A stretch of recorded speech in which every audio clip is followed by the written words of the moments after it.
मोठ्याने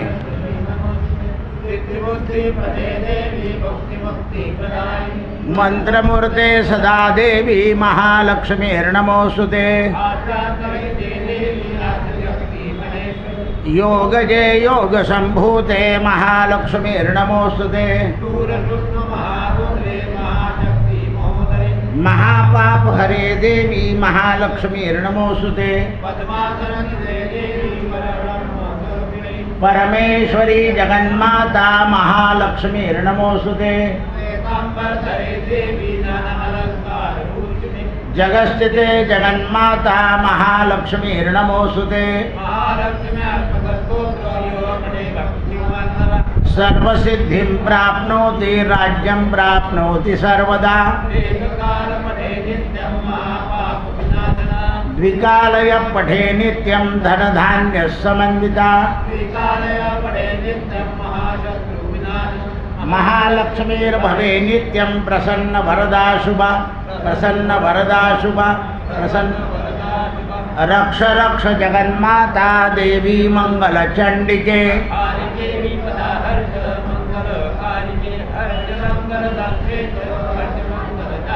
शुभ मंगल दक्षे च मंगल मंगल दक्षे च सर्व मंगल मांगल्ये। पूज्य मंगल वारे च पूज्य मंगल भूपस्य मनुवंशस्य संतति। संसार मंगल धारे सारे च मंगल धारे च प्रतिमंगलवारे पूज्य मंगल सुखप्रदे। मंगल सुखप्रदे मंगल आयु रक्षेतु वाराही धर्म रक्षेतु वैष्णवी। सर्वमंगल मांगल्ये शिवे सर्वार्थ साधिके।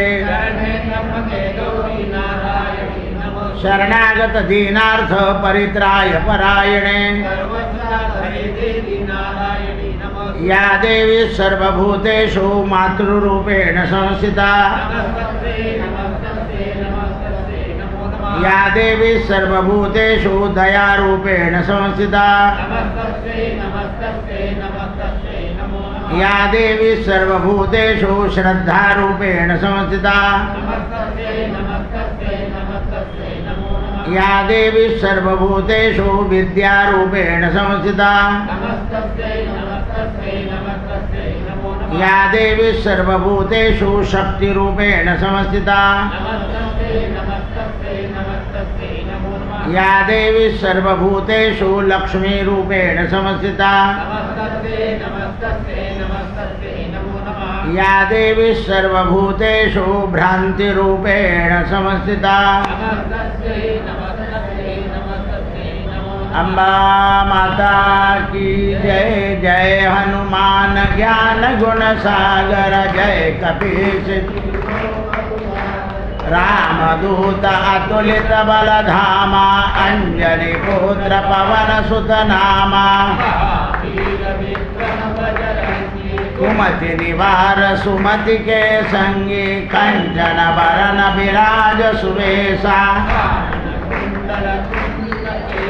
हाथ वज्र और ध्वजा विराजे। कांधे मूज जनेऊ साजे। तेज प्रताप महाजगबंदन। विद्यावान गुणे अति चातुर। प्रभु चरित्र सुनबे को रसिया। राम लखन सीता मन बसिया।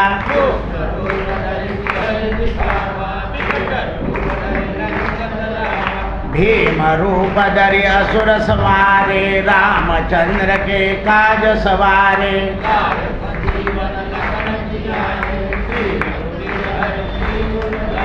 रघुपति की ने बहुत सहस बदन तुमरो जस गावे। सनकादिक ब्रह्मादिक मुनिसा नारद सारद जब कुबेर दिक्पाल जहाते, कभी कोई न कही सके कहाते।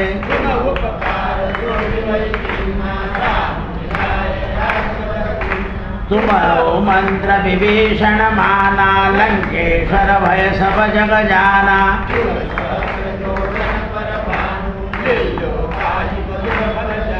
प्रभु मुद्रिका मेल मुख माही, दुर्गम काज जगत के जेते।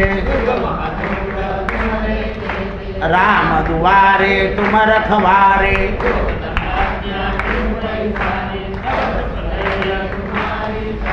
तुम रक्षक काहू को डरना।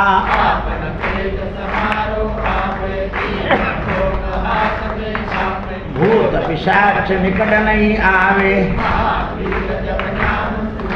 नाशे रोग हरे सब पीरा। जपत निरंतर हनुमत वीरा, मन क्रम वचन ध्यान जो लावे। तिनके काज सकल तुम साजा, सोई अमित जीवन फल पावे। है परसिद्ध जगत उजियारा, असुर निकंदन राम दुलारे। असबर दीन जानकी माता, सदा रहो रघुपति के दासा। जन्म जन्म के दुख बिसरावे, जहाँ जन्म हरि भक्त कहाई।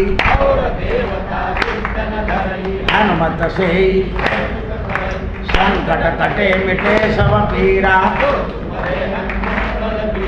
जय जय जय हनुमान गुसाई,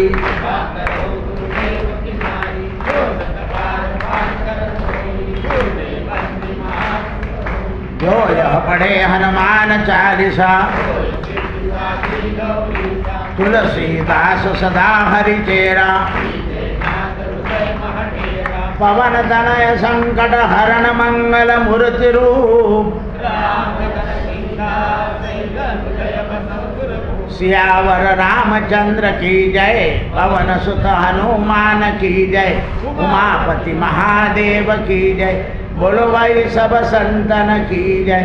जय जय सीताराम, जय माँ काली कल्याण करे। जय माँ काली कल्याण करे। जय माँ काली कल्याण करे। जय माँ काली कल्याण करे।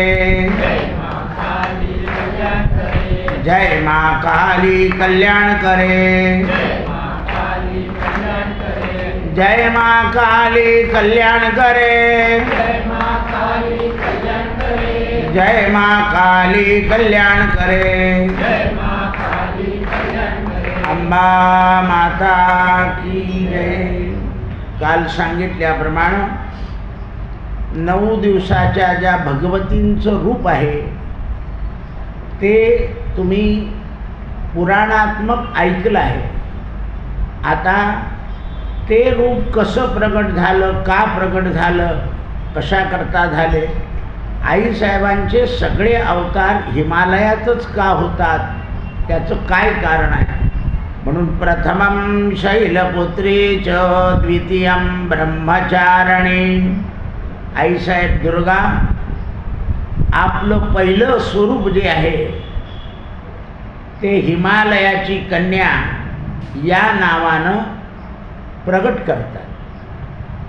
पहिलं जे रूप मी प्रगट केलं आहे तर ते हिमालयातून केलं आहे। पर्वतराज हिमालयाची कन्या म्हणून आईसाहेबांना शैलपुत्री हे नाव पडलं। तिथे वृषभावर त्या स्थिर झाल्या, म्हणजे पहिलं वाहन जे आहे ते वृषभ आणि वृषभ म्हणजे नंदी। आता नंदी म्हणजे तो प्राणी नाही आहे। आपण महादेवाच्या समोर जे नंदी बसवला जातो तो प्राणी नाही आहे। धर्मानं ते वृषभाचं रूप घेतलं आहे. म्हणून नंदीला जे पाय आहे सत्य, दया, दान आणि धर्म. तर कलियुगामध्ये धर्माचं फक्त दानच शिल्लक आहे आणि 3 पाय जे आहे सत्य, दया, दान आणि धर्म. तर धर्मही आपल्याकडून पूर्ण पाळला जात नाही. दयाही आपल्याकडे थातूर मातूर आहे. शब्द बघा, थातूर मातूर. जे मला आवडत नाही ते दान करून टाका. मी तुम्हाला सांगितलं ना, ते एवढंच पीस त्या देवीला विचारीला काही तिने मागितलं होतं की देव माय. तर असं आहे ते. दयासुद्धा अशी आहे की आपला स्वार्थ साधेल इथे दया करतोय मनुष्य. म्हणून कबीर महाराज म्हणतात, दया धर्म नाही मन में, मुखडा क्या देखे दर्पण में. आरशात काय तोंड पाहता. जशी जशी दया उत्पन्न होते तसं तसं तेज आणि बल वाढत असतं. म्हणून नंदीचा एक दानरूपी पाय शिल्लक आहे. मग अशा धर्मावर देवी आरूढ आहे. जे धर्म पाळतील. आता गृहस्थाश्रमातला धर्म पहा, माता पितांची सेवा, अतिथी सत्कार आणि उत्तम मार्गानं धन गोळा करणं, हा झाला धर्म. या धर्मावर देवी आरूढ आहे. म्हणजे याचं तुम्ही असं केलं तरच ती तुम्हाला प्राप्त. हिमालय म्हणजे सत्वगुण. तुमच्या अंगी जेवढा सत्वगुण वाढेल तेवढी तुमची विल पॉवर. असं आहे. रजोगुणामध्ये विल पॉवर कशी करते, जशी पॉवर कमी झाली की बल लुक लुक लुक लुक, तसं रजोगुणानं केव्हा धरता केव्हा सोडता, केव्हा सोडता केव्हा धरता केव्हा सोडता. अजून तर दिवाळीला महिना बाकी आहे. मग सगळं आपलं कांदे वांगे केव्हा सुरू होतील, कधीचे सोडले हे असं लुक लुक करते. बरं, यांचे तरी द्वादशीला सोडतं. आपलं तर चंपा षष्ठी मार्गशीर म्हणजे आणखीन 15 दिवस असं उदास राहत होतो. असं नाही. संयमानं माणसाला आनंद मिळतो. म्हणून संयमाचं वर्णन केलेलं आहे. अशी बरं प्रगट झाल्यानंतर वृषभावर स्थित झाली आणि आईसाहेबांनी उजव्या हातामध्ये त्रिशूल घेतलेला आहे, डाव्या हातामध्ये कमल पुष्प घेतलेलं आहे आणि सुशोभित आहे, प्रसन्न आहे. 2च हात आहे. आणि म्हणून प्रथम दुर्गा आईसाहेबांना नाव पडलं. चित्रपा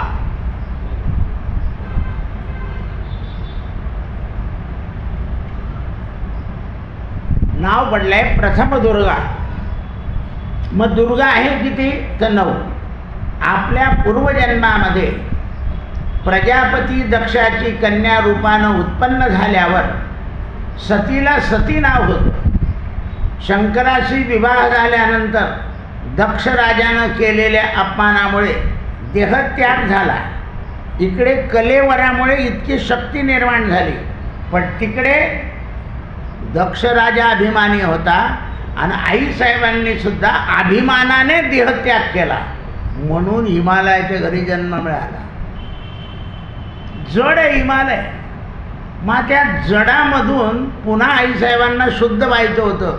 म्हणून काय केलं, तो जे मनुष्य शरीर हे मुळामध्ये जड आहे. कारण पाप पुण्य समान झालं की मनुष्य जन्म प्राप्त होतो. त्याच्यामध्ये पाप काय आहे आणि पुण्य काय. काय झालं, आईच्या हातून क्रोध आला, शंकराचा अपमान झाला, रामाचा अपमान झाला आणि त्यामुळे देहत्याग करावा लागला. त्यामुळे दुसरा जन्म जो मिळाला त्या जन्मामध्ये जडत्व भोगलं. मग जर आदिशक्ती कर्माचं फळ भोगते तर आपल्याला सुद्धा कर्माचं फळ भोगणं भाग आहे, हे लक्षात. आपण काय म्हणता, सगळे कर्माच्या फळाचा नाश झाला पाहिजे. मग तेवढी शक्ती वाढवली पाहिजे. शक्ती वाढवावी लागते. शक्ती जो आता कलियुगामध्ये शक्ती शरीरात नाही आहे. 2 दिवस जर उपवास आले तर मनुष्य राहू शकत नाही. आले चक्कर यायला लागतात, पित्त वाढून लागतात, संताप यायला लागतो, वरण जळतं तरी तिकडे लक्ष राहत नाही, भाकरी सटकून जातात, अस्थिर होऊन जातो मनुष्य. मग काय केलं पाहिजे तर सदाचार ठेवला पाहिजे कलियुगात. तप नाही होत ना तर सदाचार ठेवा.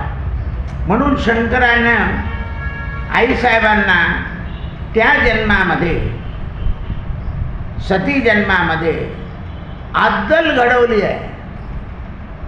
एक तर रामाची निंदा म्हणजे सत्याची निंदा. दुसरं शंकरानं सांगितलं जाऊ नको, तुम्ही जात नाही मला मी जाऊ देत की का. आपण सुद्धा असेच रडतो घरामध्ये, तुमचं बाबाचं वाकडं आहे, माझं काय वाकडं आहे. कारण ज्या ठिकाणी अहंकार आहे त्या ठिकाणी अपमान होतो. दक्षराजाच्या शरीरात अहंकार होता. माणसाला किती झालं तरी सासऱ्याने जावयाशी वाकड्या शब्दात प्रवेश करू नये, काही झालं तरी. उदाहरण सांगतो, असे पुष्कळ लोक विचारायला येतात. लोक ज्योतिषाला काय विचारतील याचा काही संदर्भच राहिला. हो दादा, आमचं मुलगी आणि जावाई जरा आता भानगड करून गेले, कसं काय होईल. म्हटलं तुम्ही असं करा, ते पोचायच्या आत वेळाला फोन करा की बाबा ते जरा गरम झाले, पोचले बसले गेले, जरा मला तुम्ही फोन करा. ते तर काही करणार नाही, पण जोपर्यंत फोन येत नाही किंवा निरोप येत नाही तोवर मी तळमळतो, असं वेळाला फोन करून द्या. वेळ म्हणतो तुम्ही काय करते करतो, मी बसले ना, तो काय अशा आणा, असं बोलून टाकतो तुम्ही. म्हणजे गेल्यानंतर तो बाप लगेच त्याला म्हणतो फोन करणं त्यांना, मी नाही करत कार फोन. त्या माणसाचा फोन येऊन गेला तर फोन करत नाही. म्हणजे काय केलं आपण, अशी युक्ती करायची की शरणागती स्वीकारून घ्यायची. हे जमत नाही आपल्याला. अरे ते घरचे आपणही घरचे आहे, पाहून येऊ काय बोलते, असं करतो पोरीचा बाप. आणि म्हणून गडबड होते. आपल्याला वागता येत नाही मुलीचे बाप झाल्यावर. मुलीच्या बापाची मान नेहमी खाली असते, असं आहे ते खाली ठेवायची. म्हणून मुली जवळ नको, ते कारण केव्हा काय होईल, कशावरून होईल बिलकुल सांगता येत नाही. शंकराकडे झालं तर आपल्यासारखं तर काय लावलं. म्हणून त्यावेळेस सतीच्या योगाच्या द्वारानं शरीर भस्म झालं आणि शैलजा हे दुसरा जन्म प्राप्त करावाला. हा जन्म विख्यात झाला. पार्वती हेमवती पण आहे. उपनिषदामध्ये हेमवतीची कथा येते. हेमवती म्हणजे हिमालयामध्ये प्रगट झाल्या म्हणून. आणि म्हणून नवरात्रात प्रथम दिवशी आईसाहेबांची पूजा आणि आईसाहेबांची उपासना आहे. म्हणून या आता आपल्या शरीरामध्ये आपण ज्या पहिल्या दिवशी उपासना करतो त्या दिवशी आपल्या शरीरामध्ये आईसाहेब कुठे राहतात. प्रथमं शैलपुत्रीच. आपल्या शरीरामध्ये आपल्या शरीराचा जो भाग आहे वरचा भाग हा शुद्ध आहे.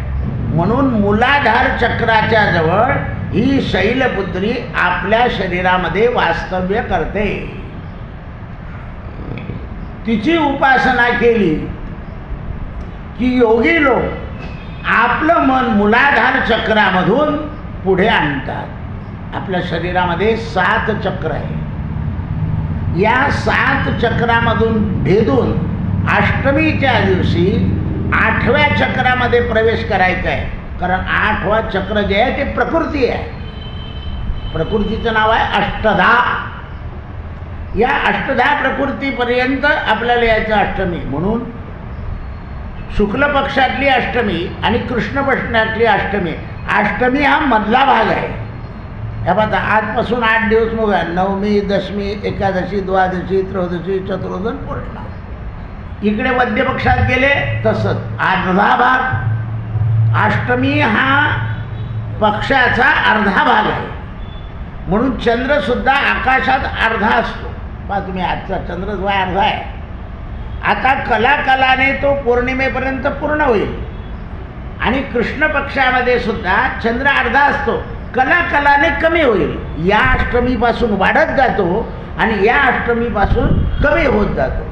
तसं आपण मूलाधार चक्रापासून आपलं मन जर स्थिर केलं तर ते पौर्णिमेपर्यंत आनंद. काही लोक आम्हाला प्रश्न विचारला, दर अमावस्येला आमच्याकडे गडबड होऊन जाते, ते मन अन्य मार्गाला जातं.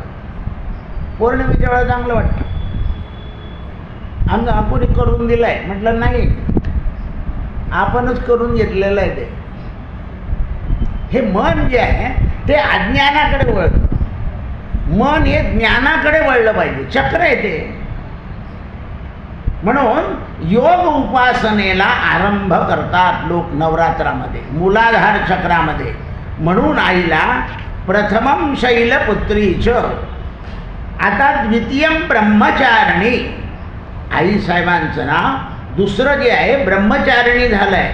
ब्रह्म शब्दाचा अर्थ यात करता, जसं पुरुष ब्रह्मचारी राहतो तसं स्त्रियांना वाटतं की इथे ब्रह्मचारी शब्द, त्याच्यानं नाही. तपामुळे तपस्या केली म्हणून तप वाढलं, म्हणून ब्रह्मचारिणी शब्द आहे. म्हणून ब्रह्मचारिणी अर्थात तपाचं आचरण करणारी.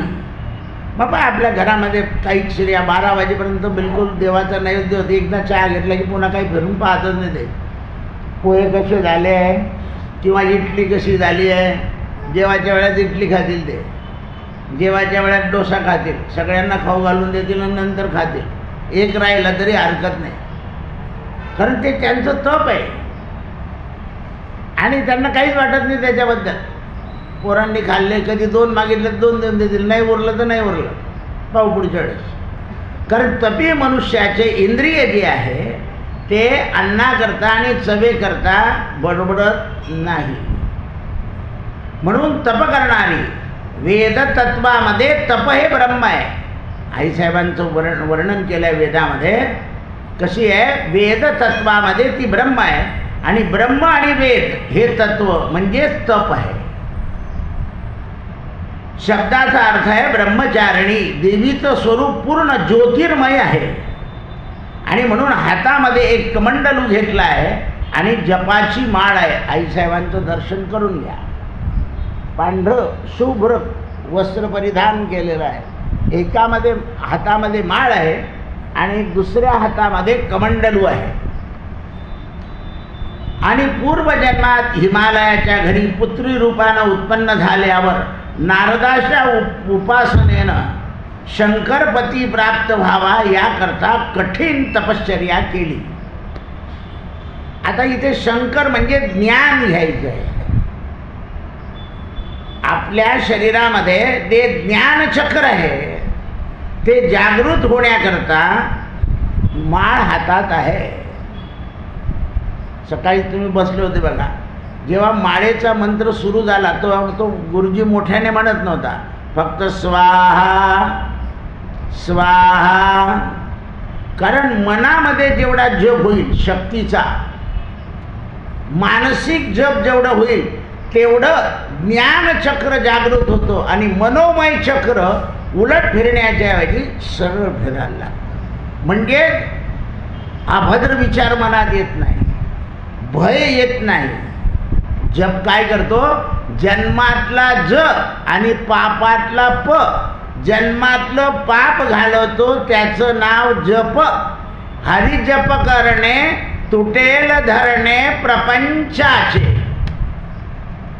हा जो प्रपंच आहे तो हरीच्या जपानं सुटून जाईल. काय प्रपंच आहे? तर पुन्हा जन्म आणि पुन्हा मरण. पुनरपि जननम पुनरपि मरणम जठरे शयनम भज गोविंदम भज गोपालम मूढमते.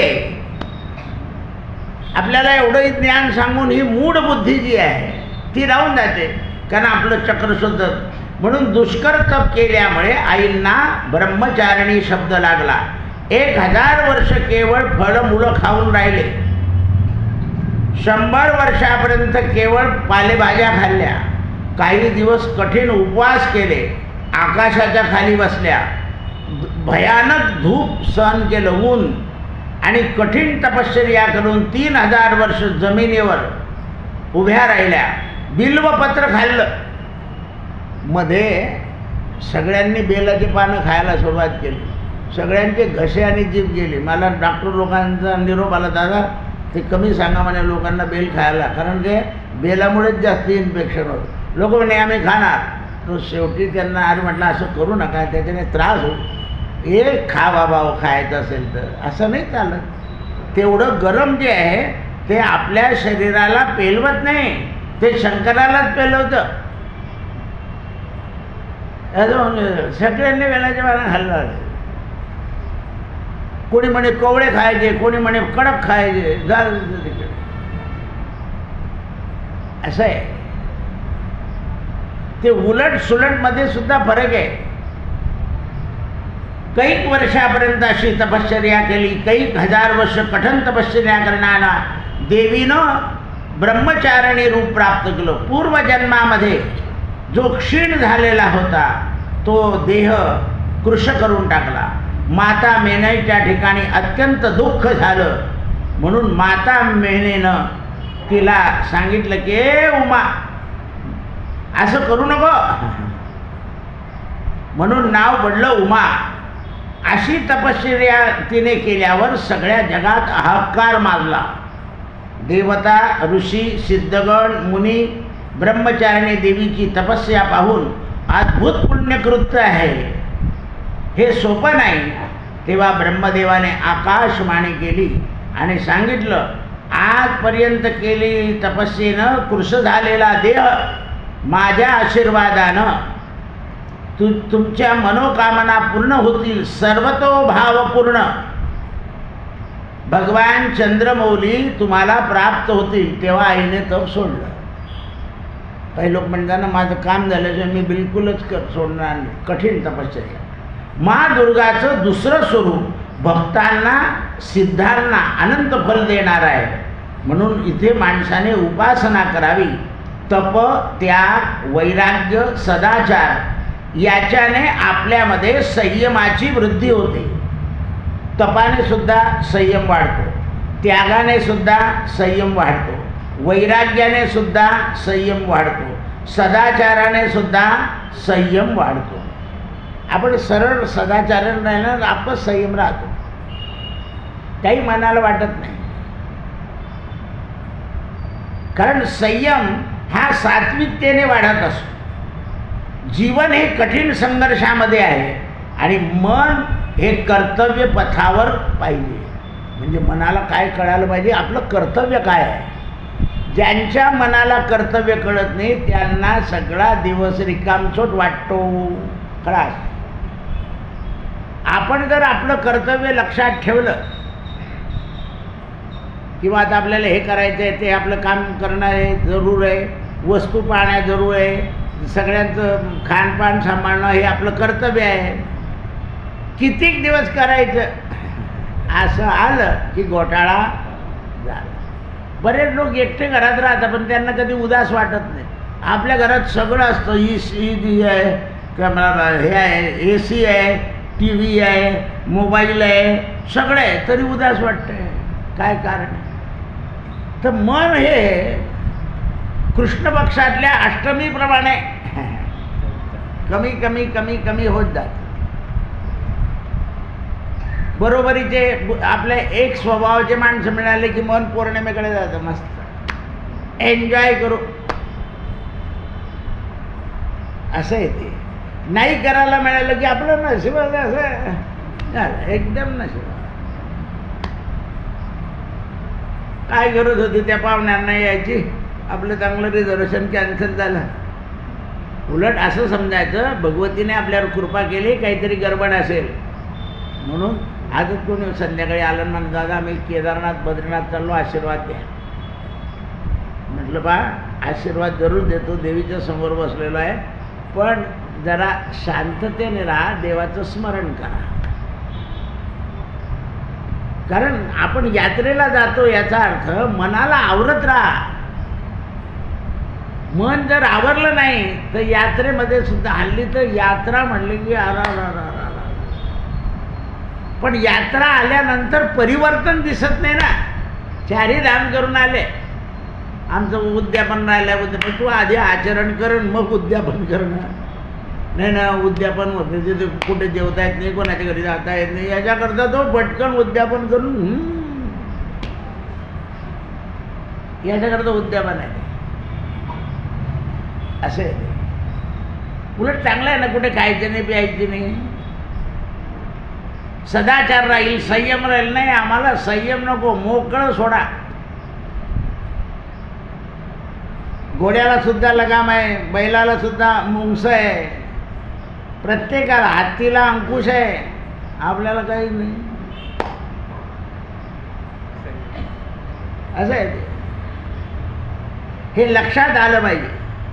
म्हणून भक्तीची उपासना करायची आहे. आपलं स्वाधिष्ठान चक्र जे आहे ते चक्र व्यवस्थित चालावं, मनाला योग क्रिया करता यावी आणि भगवतीची कृपा व्हावी, म्हणून नवरात्रातला दुसरा दिवस असा आहे.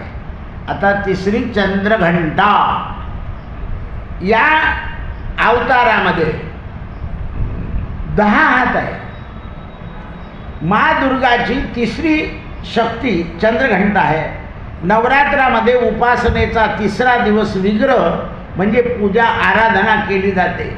याचं स्वरूप शांतीदायक आहे. परवा तुमच्या त्या व्हॉट्सअपवर आलं असेल की घंटा दान करा. चंद्रघंटा म्हणजे घंटा. पुष्कळ लोक गेल. म्हटलं बघू रिकामा काही काम करू नको, प्रत्येक मंदिरात घंटे खूप आहेत, जिथे नसेल तिथे जातो. म्हणे का बरं? म्हटलं आमच्याकडे प्रवचन चालतं, लोक कमी घंटे वाजवतात, जिथे वाचतील तिथे उभं होईल ना. म्हणे हो बरोबर आहे. ते चंद्रघंटा शब्द वेगळा आहे. म्हणे घंटे दान करा. कासार बॉन्ड टाकला असेल कोणीतरी, आपले घंटे विकले पडले, विकले गेले पाहिजे. हा सब्जेक्ट झाला आहे. काय ती घंटा काय आहे? तर घंटा आनंदाचं स्वरूप आहे. वाजवतो ना आपण आल्हादकारका. घंट्याचा नाद कसा आहे? आल्हाद आहे. म्हणून आज तिसरं स्वरूप आल्हाद देणार आहे. मातेच्या मस्तकावर अर्धचंद्र आहे. द्वितीयचा चंद्र आणि त्याच्यापेक्षा तृतीयचा चंद्र मोठा असतो, म्हणून चंद्रघंटा असं नाव आहे. यांनी वाजवण्याचा घंटा असं होतं ते. याच्या कारणानं चंद्रघंटा देवी म्हटली गेली. शरीराचा रंग हा सुवर्णासारखा आहे, चमकणारा आहे. 10 हात आहे. 10 हातामध्ये खड्ग, शस्त्र, बाण, अस्त्राने विभूषित आहे आणि वाहन सिंह आहे. मुद्रा केलेली आहे. गळ्यामध्ये पांढरं पुष्प घातलेलं आहे आणि चंडध्वनी आहे. अत्याचारी रूपी दानवांचा, राक्षसांचा नाश करायचा आहे. आपल्या शरीरामध्ये लोभ आणि काम हे 2 अत्यंत राक्षस आहे. यांचं दमन करायचं आहे. नवरात्रीच्या दुर्गा उपासनेमध्ये तिसरा दिवस अत्यंत महत्त्वाचा आहे. या दिवशी साधकानं आपलं मन मणिपूर चक्रात न्यायचं आहे. मनाच्या ठिकाणी असलेलं चक्र मणिपूर, तिथे जायचं आहे. तिथे माँ चंद्रघंटाची कृपा करायची आहे. अलौकिक देवीचं दर्शन होतं. दिव्य सुगंधिताचा अनुभव येतो. आपल्याला काही धूप दीप नसताना असा वास येतो आईचा. दिव्य सुगंध. खरे कुठे काय उदबत्ती लावली आहे का? काही गुलाबाचं फुल आहे का? सोनचाप आहे? नाही. आली आई साहेब सुगंधामध्ये येतं. शंकरसुद्धा सुगंधात आहे. सुगंधिम पुष्टिवर्धनाम. सुगंध म्हणून महादेवाचं भस्म सुगंधित आहे, वास आहे. विविध प्रकारानं ध्वनी ऐकू येतो. आपल्यालाच आपल्या कानात ध्वनी ऐकू होतात. तिसऱ्या दिवशी साधक जागा करून उठतो. अरे उशीर झाला का आपल्याला उठाला. नवरात्रात एकदा ती धून लागून जाते. क्षणामध्ये साधक सावधान होतो. माँ चंद्रघंटेच्या कृपेने साधकाचे समस्त पाप नाश पावतात. आराधना ही फलदायी आहे. तिसऱ्या दिवसाची आराधना. या मुद्रा सदैव युद्धाकरता देवी उभी आहे. एवढे 10 आणि 10 हातामध्ये शस्त्र आहे. फक्त एका हातामध्ये माळ, कमंडलू आणि कमळ, बाकीचे सगळे शस्त्र आहे. म्हणून त्यावेळेस तिसऱ्या दिवशी कोणीतरी देवीला पितळी कमंडलू व्हायला आपल्याकडे. म्हणून भक्तांना यापासून प्रेत बाधा होत नाही. काही काही लोकांना अंतरयात्रेत गेल्यावर 4-5 दिवस बाधा होऊन जाते. उदास वाटायला लागतं, काही काम करावं असं वाटत नाही, आंघोळीला उशीर होऊन जातो, झोपेमध्ये काहीतरी स्वप्न पडतात, सर्प दिसतात, कोणी मेलेलं दिसतं, जेवताना दिसतात. याकरता चंद्रघंटेची आराधना करावी आणि शरणागत हा मंत्र म्हणावा. शरणागत दीनार्थ परित्राय परायणे सर्वस्यात हरे देवी नारायणी नमोस्तुते. आणि भगवती दृष्टांचं दमन करते, म्हणजे षडरिपूंचं. सदैव ती तत्पर आहे भक्तांच्या रक्षणाकरता. म्हणून घरातून बाहेर निघताना आपल्या कुलस्वामिनीचं नाव, गणपतीचं नाव अनेकदा आईसाहेबांचा जय जयकार करून निघावं.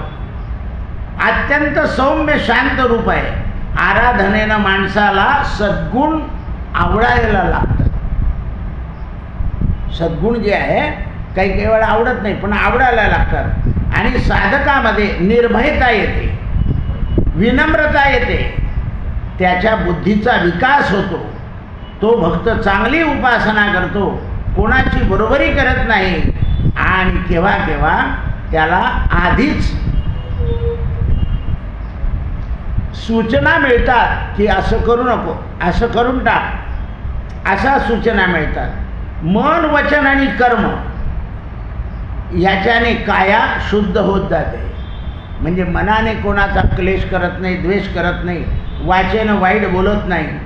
म्हणून पवित्र मा चंद्रघंटा हिला उपासना करावी. या उपासनेनं संसारातले कष्ट दूर होतात. निरंतर मनुष्य पवित्र राहतो आणि ध्यान चांगलं लागतं. आणि इहलोक आणि परलोकात भगवती सद्गती देते. आता चौथा दिवस कुष्मांडा.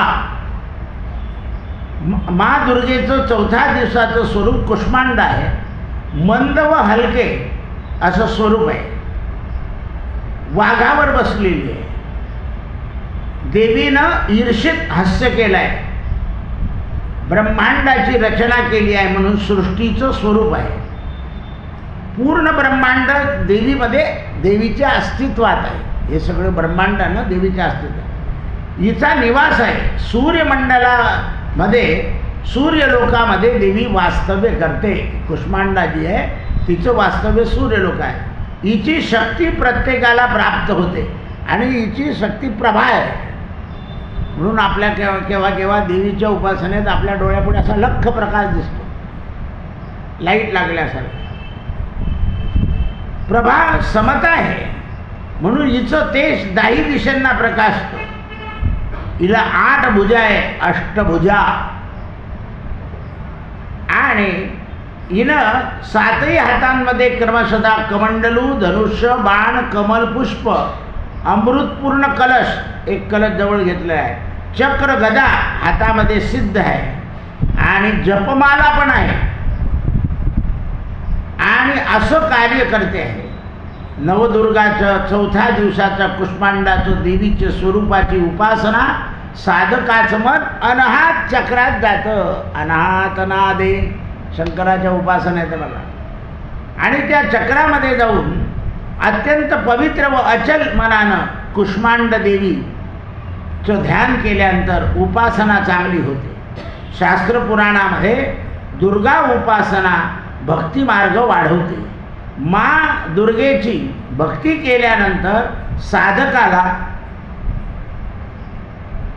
भगवंतावर स्थैर्य बुद्धी प्राप्त होते, म्हणजे ईश्वरावर स्थिर बुद्धी होते. माँ कुष्मांडाची उपासना केल्यावर आधी व्याधीतून मनुष्य मुक्त होतो. सुख समृद्धी जाते आणि लौकिक आणि परलौकिक माणसाची उन्नती होते. म्हणून ही कुष्मांडा. आता 5वा दिवस स्कंद माता म्हणजे षडाननाची आई. महादुर्गेचं 5वं स्वरूप स्कंद माता नामाने आहे. भगवान स्कंद कुमार म्हणजे कार्तिक नामाने प्रसिद्ध झालेले आहे. देव असुर संग्रामामध्ये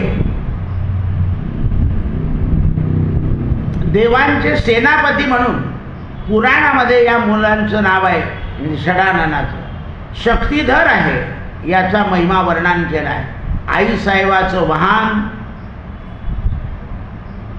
सिंह आहे आणि मुलाचं वाहन मयूर आहे. हे दोन्ही एक आनंदाने राहतात.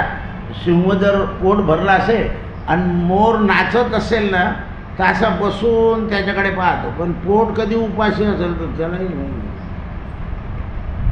असं आहे. त्यामुळं ही स्कंदमाता आपल्या षडानलाला मांडीवर घेऊन फिरते. काय करते तर हिला इथे 4 हात आहे. एका हातानं त्याला सांभाळलाय, दुसऱ्या हातानं वर दिलाय आणि दोन्ही हातामध्ये कमळ घेतलाय.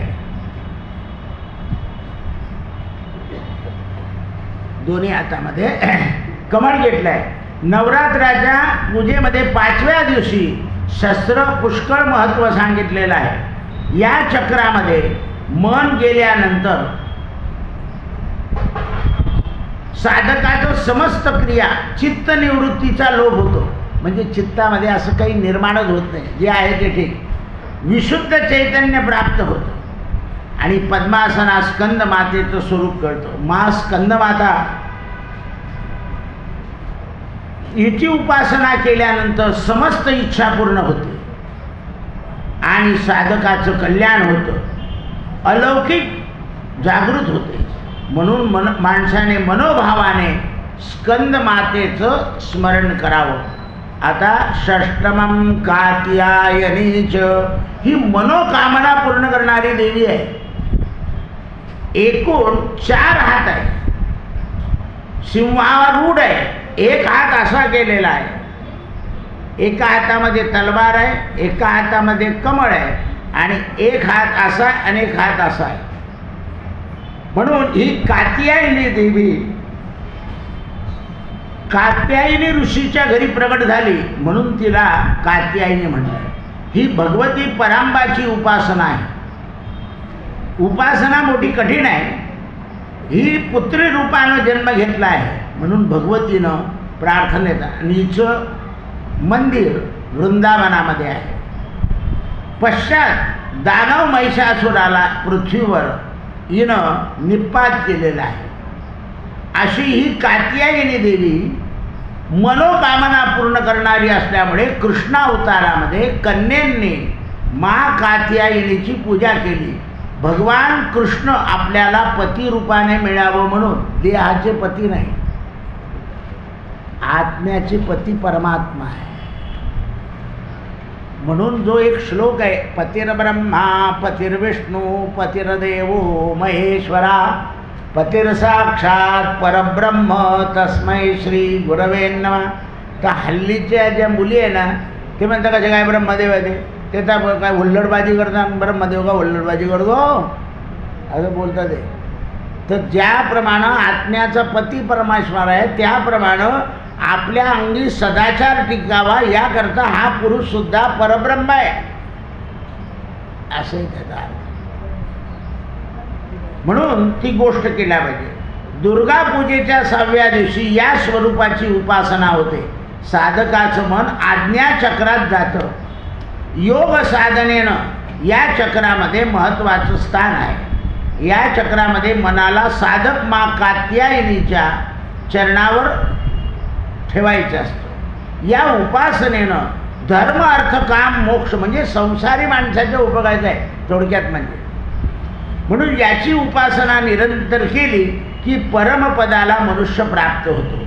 म्हणून सर्वतो भावेन सगळ्यांनी 6व्या दिवशी आईला शरण द्यावं. याच्यासारखं दुसरं नाही. सप्तमं कालरात्रीश्च सप्तमीच्या दिवशी, आता मी काल झालं ना तर तुम्हाला रूप दाखवायचं राहिलं. मा स्कंद मातेचं रूप.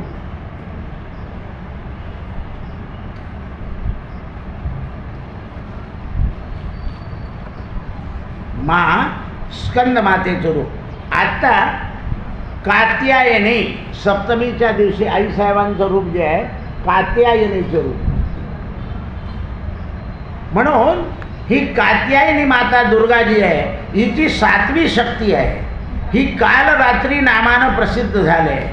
हिच्या शरीराचा रंग अंधकारासारखा एकदम काळा आहे. हिचे केस एकदम काळे आणि कुरळे आहे. विद्युत लतेप्रमाणे चमकणारी आहे. चमकणारी विद्युतची माळ हिच्या गळ्यात आहे. केस फैललेले आहे. तिन्ही नेत्रांमध्ये ब्रह्मांड आहे. तिसरा नेत्र शंकरासारखा आहे आणि निसृत आहे. नासिका सरळ आहे अग्रभागी भयानक ज्वाला आहे, वाहन गर्धव आहे, गाढव,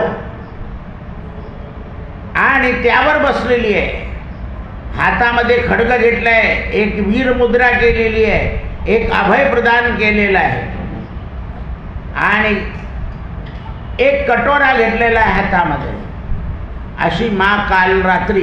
हिचं स्वरूप अत्यंत भयानक आहे. ती सदैव शुभ फल देणारी आहे. रूप भयानक आहे पण फळ शुभ देते. या कारणानं हिला दुसरं नाव आहे शुभंकरी. अनेक भक्तांना आनंद देणारी आहे. दुर्गा पूजेच्या 7व्या दिवशी माँ कालरात्रीची उपासना साधकानं मन सहस्रसार चक्रामध्ये स्थिर करायचं आहे, म्हणजे ब्रह्मांडामध्ये, जिथे सगळ्या सिद्ध्या अनुकूल होतात आणि मनुष्य पुण्याचा भाग्य आहे. माँ कालरात्री दृष्टांचा नाश करणारी आहे. आपल्या शरीरामध्ये असलेले राक्षस, काम क्रोध लोभ मद मच्छर, दानव दैत्य राक्षस भूत प्रेत यांचाही नाश करते. ग्रहबाधा असो, माणसाला कोणतीही ग्रहाची बाधा असो, कात्यायनीची उपासना करावी. अग्नीपासून भय होणार नाही, जलापासून नाही, जंतूपासून नाही, शत्रूपासून नाही, रात्रीपासून नाही. भय नावाची गोष्ट नाही. म्हणून ही शुभंकरी आहे, निर्भय आहे. हिचं पूजन रात्री केलं जातं. म्हणून जे तांत्रिक लोक आहेत ते सप्तमीसह अष्टमी घेतात आणि जे वैष्णव आहे ते अष्टमीसह नवमी घेतात. म्हणजे आज नवमी लागली म्हणून ही शुभ. आता अष्टमीच्या दिवशी जी आईसाहेब आहे त्यांचं रूप अतिशय सुंदर आहे. आजचं रूप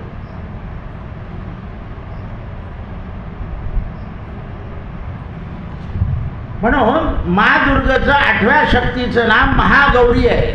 आजचं आईसाहेबांचं नाव महागौरी आहे.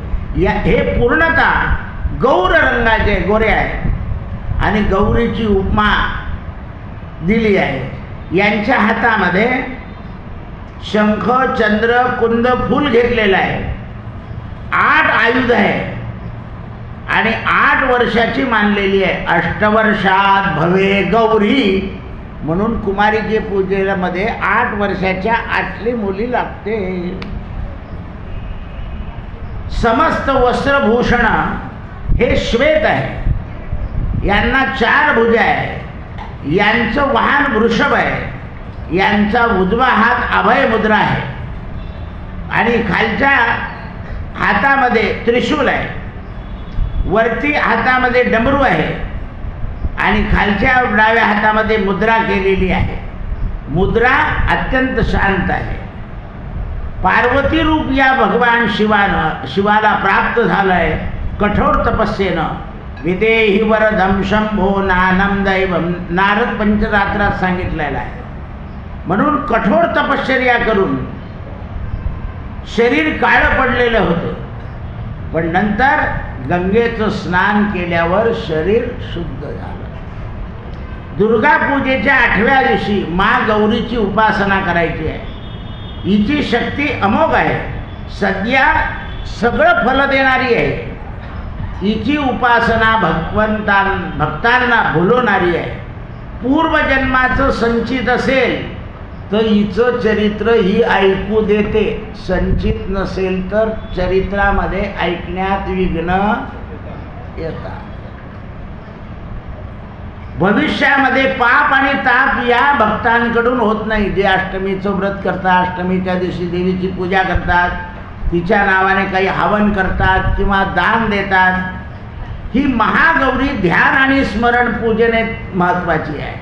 म्हणून ही कल्याणकारी आहे. म्हणून या दिवशी आईचं असं भजन आहे, जय माँ काली कल्याण करे, जय माँ काली कल्याण करे. सदैव कल्याण करणारी आणि ध्यानात राहणारी, अलौकिक सिद्धी देणारी, मन अनन्य भावानं एकनिष्ठ करणारी अशी पदारविंदेचं ध्यान केलं असताना भक्तांचं दुःख दूर होतं. ही मधून डमरू वाजवते म्हणजे अनहात नाद करते. म्हणून याकडे तिच्या चरणाचा सहवास केला पाहिजे. पुराणामध्ये हिने महिषासुराला प्रतिचूर आख्यानामध्ये सिद्ध केला आहे. म्हणून मनुष्याची वृत्ती अष्टमीच्या उपासाने, अष्टमीच्या भगवतीच्या आराधनेने सिद्ध होते. आणि उद्या सगळ्यात नववं स्वरूप आहे. नवमं सिद्धधात्रीश्च नवदुर्गा प्रवृत्ता, म्हणून नववं स्वरूप आहे. महादुर्गेची नववी शक्ती म्हणजे सिद्धधात्री, सगळ्या प्रकारच्या सिद्ध्या देणारी आहे. तुम्ही आज मार्कंड पुराण वाचलं, त्यानुसार अनिमा नावाची सिद्धी, महिमा नावाची सिद्धी, गरिमा नावाची सिद्धी, लघ्म्या नावाची सिद्धी, प्राप्ती, काम्या, ईशत्व, वशित्व, ह्या 8 सिद्ध्या प्राप्त होतात. ब्रह्मवेद पुराणामध्ये कृष्ण जन्माच्या खंडामध्ये संख्या 18 दाखवलेली आहे. ती कशी ते बघा. अनिमा, लघ्म्या, प्राप्ती, प्राख्या, महिमा, ईशत्व, सर्व कामत्व, सर्वज्ञ, दूरश्रवण म्हणजे दूरचं सुद्धा ऐकू येतं बिना मोबाईलचं, वाक्सिद्धी, कल्पवृक्ष, सृष्टी, संहार कारण, अमरत्व, सर्वसामान्य, भावना सिद्धी, या 18 सिद्ध्या गजानन महाराज, स्वामी समर्थ, गाणगापूर निवासी दत्तात्रय ह्या सगळ्यांना होत्या. म्हणून माणिक प्रभू आणि ह्या सगळ्याच्या सगळ्या, म्हणून लोकांना ते असं वाटायचं की हेच ईश्वर आहे. या सिद्धीमुळे साधक सिद्धीला प्राप्त होतो. देवी पुराणानुसार शिवानं ही कृपा केलेली असल्यामुळे भगवान शिवाच्या शरीरामध्ये आणि या 9व्या देवीचं पूजन मानव दानव सगळे करू शकतात. आणि यापेक्षा ही 18 हाताची आहे बघा, आपली पहिल्या चित्रात आहे. अष्टदश 18 हात जिला आहे ती गडावर बसणारी, ही सगळं देते. आणि जेवढे जेवढे सिद्ध झाले ते हिच्यामुळे झाले. प्रत्येक मनुष्याचं कर्तव्य आहे की सिद्धधात्रीची कृपा करून घ्यावी, तिची आराधना करावी. नवदुर्गा मा सिद्धधात्री. आणि असं सांगितलं आहे त्यात की आपली कुलस्वामिनी असल्यावर सुद्धा ज्या भागात आपण राहतो त्या देवीला आपल्या देवी इतकाच मान द्यायचा. हा मुद्दा लक्षात. ज्या भागामध्ये आता समजा आपल्या भागामध्ये आईसाहेबांचा गड आहे, विदर्भात गेले तर माहूर आहे, मराठवाड्यात गेले तर तुळजापूर आहे, आणि कोल्हापूर गेले तर आपली आईसाहेब कोल्हापूर आहे. पण प्रत्येक वेळा वाटलं तर इथेच जायचं कुठे गडावर असं. पण आपण ऐकतच नाही. बरेच लोक मला म्हणे दादा आता जळगाव कोल्हापूर विमान सुरू झालं पाहिजे म्हणजे पटकन जाऊन येता येईल. ते तिरुपतीला असं यायला फार त्रास होतो. कोणी सांगितलं म्हणतो तिथे लक्ष्मी आहे बरं तिरुपतीला, तिन्ही देव आहे तरी लोक यू करून येतात. म्हटलं काही फरक पडला ना? अजून काही पडला नाही. हे असं असतं कारण सिद्ध कळत नाही. आणि आपल्याकडे तिन्ही देवांचे मुखभाग, कोल्हापूरचं महालक्ष्मीचं तोंड जे आहे ते पूर्वेकडे आहे, गडाच्या देवीचं इकडे पूर्वेकडे, आणि माहूरचं इकडे पश्चिमेला आहे. असं आहे. तुळजापूर असं आहे. म्हणजे सगळ्या भागांवर दृष्टी आहे 3.5 पिठाची. हे ज्ञानाशिवाय उपयोग नाही. आपण काय करतो काहीतरी, म्हणून हे लक्षात आलं पाहिजे. आईच्या चरणावर सान्निध्य प्राप्त होण्याकरता निरंतर नेमनिष्ठेने उपासना करत राहावी सिद्धधात्रीची. माँ भगवतीचं स्मरण, ध्यान, पूजन आणि संसार असार आहे असा बोध घेत राहावा. वास्तविक परम शांती देणारी अमृत तत्वाची ही भगवती माँ सिद्धधात्री आहे. म्हणून आज अष्टमी, उद्या नवमी, आधी चरित्र सांगितलं. आणि उद्याच्या दिवशी नवमी, परवा तुम्ही दशमीला येणार नाही, पण प्रवचन हे पौर्णिमेपर्यंत चालू राहील. पौर्णिमेला फक्त 20 मिनिटात प्रवचन होतं. आईला नैवेद्य होतो.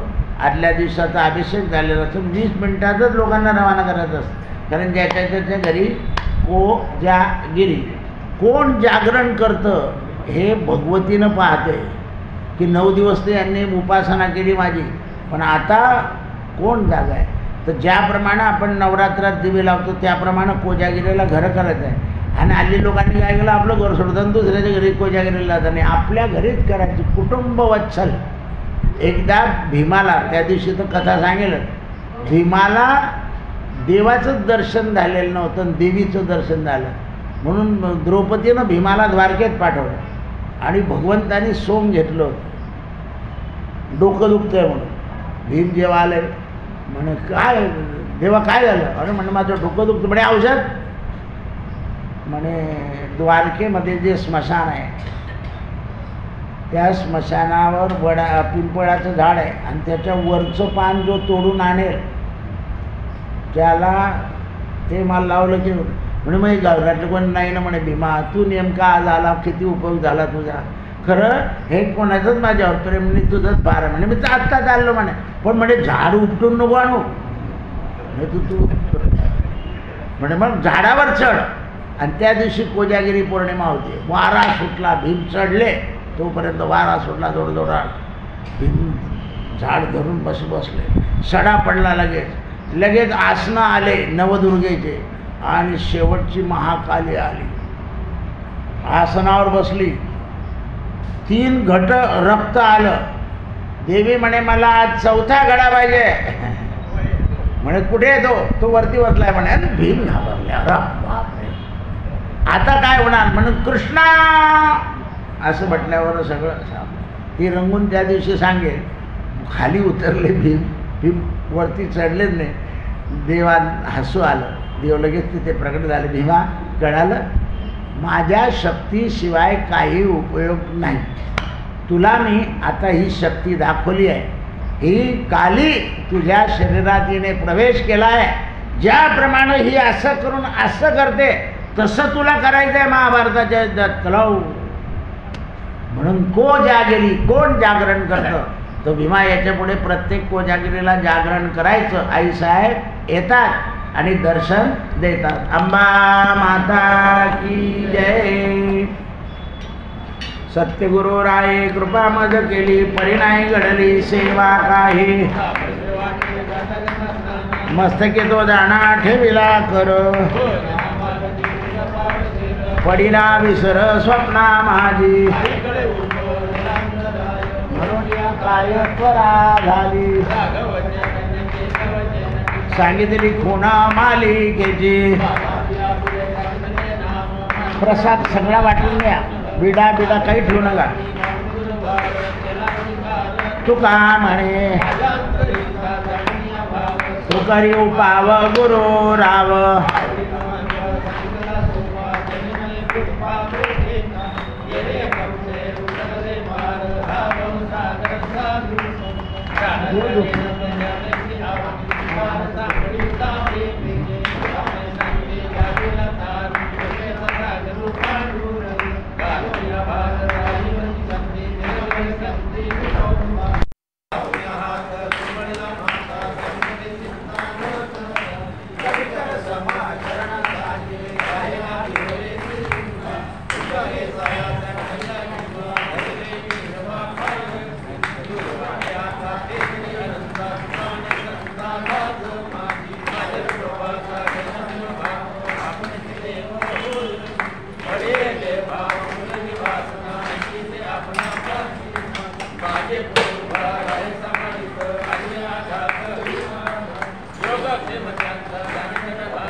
जैसे नाही काही जमले परंतु ना बोले काही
भवानी